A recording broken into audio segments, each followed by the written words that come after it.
Hello, and welcome to 5 Minute Math. Today we are looking at multi-step multiplication and division problems. This is the readiness practice for 3.4K, the intermediate level. If you are interested in looking at the resources for the proficient or the advanced level of this 3.4K, or the readiness practice resources for any other standard, you can do so by using the link in the video description.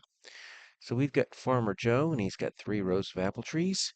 And each row has 8 apple trees. He wants to plant more rows so that he has 56 in all. So how many more rows should he plant?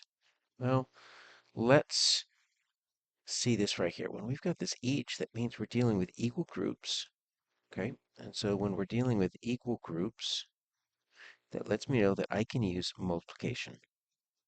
So 3 rows of apple trees. Each row has 8. So I'm just going to make an array. So I'm just going to do 3, 4, 5, 6, 7, 8. And I'm going to do a second row of this. I just want to create a visualization in addition to a number sentence that can help me. All right, so what I have here is I've got 3 rows of 8. So what do I have so far? Well, that equals 24. Now, I want to plant more rows so that I have 56 in all, okay? So I don't know how much more I need, but I want 56. Well, first, let's figure out how many more I need. So I've got a total of 56 that I'm looking for, and I've got 24 so far. All right, so I've got, let's see, 32. So I need to do rows of 8. How many rows of 8 would it take me to get that extra 32? Well, we can divide this 32 by 8, and you would get 4. All right, so if I got 4 more rows, I would be able to get those extra apples and get that 56 in all, right?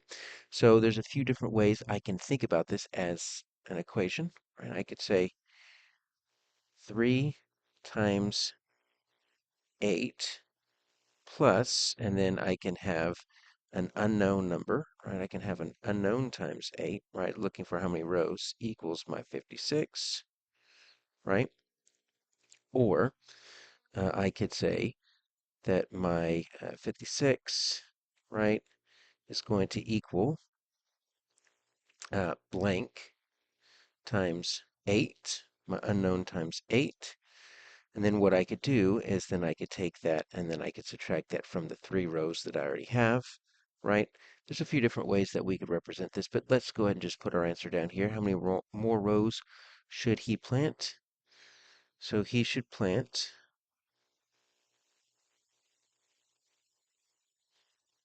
say, 4 more rows. All right.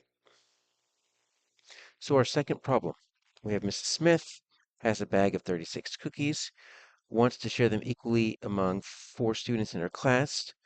First, she gives each student 5 cookies, and then how many more cookies does each student need? All right, so let's do 36, and I want to do an array here. And I've got 4 cookies. Okay, so what I want to do is I just want to make my array,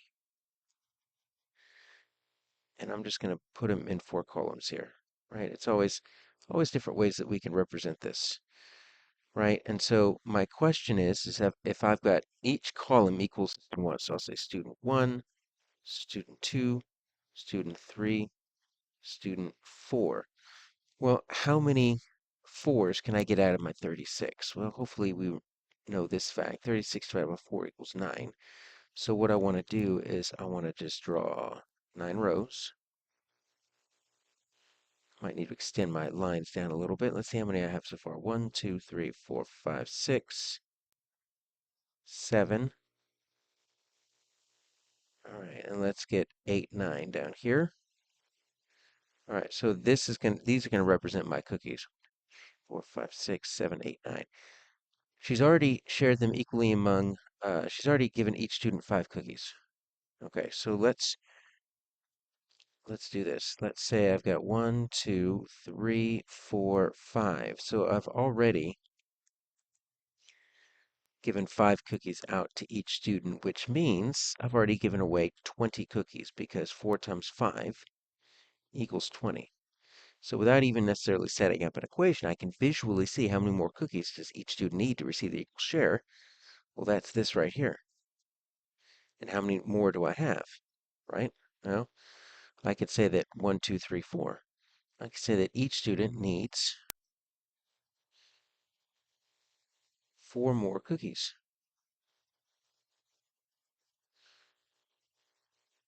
4 more cookies. And I did that with just a picture or a representation. We could also do that with an equation, right? So we could say this 4 times 9, right, equals 36. But what we ended up doing is we took this 9 and we broke it up into 2 chunks, right? So we can say 4 times, and then we did first 5, and then that 4 left over equals 36. What we can end up doing is we can end up kind of breaking this up into 2 smaller pieces. We can do 4 times 5 plus 4 times 4. You see how I took my 9 right here and I split it up into a 5 and a 4? That's going to equal 36. And so what she had already done was this first one right here, this 4 times 5. And then so my question is, well, how many more 4s do I need to get to 36? Well, 4 more 4s gets each student 9 cookies, and that's how many they would get total if there's 36. For number 3, Joaquin has got 8 pouches for his rock collection. Each pouch can hold 8 rocks. He already has 24 rocks stored in his pouches. So what is the greatest number of rocks he can add to his pouches?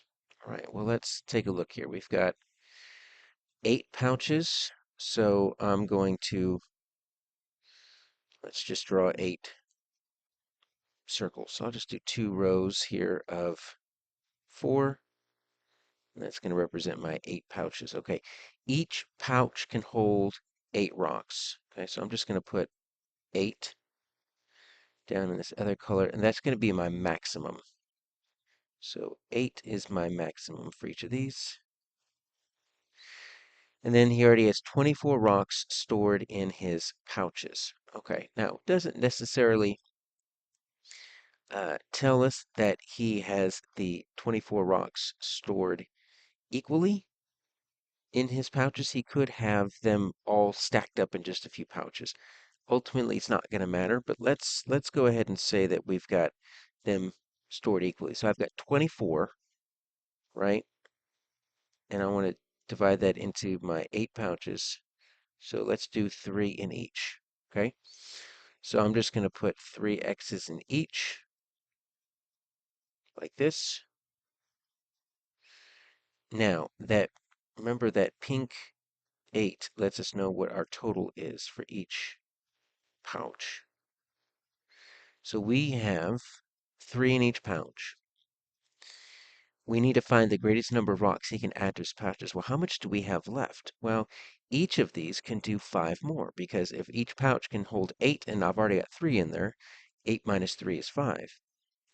So what I'm looking for is I can take my 5 remaining for each pouch.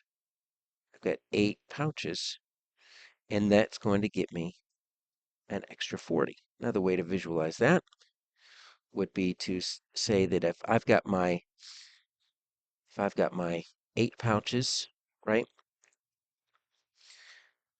and I've got 8 in each, right, that's going to be your 64. And then what you end up doing is you end up subtracting the 24 that you've already got in there. That's also going to get you 40, and that's our missing number.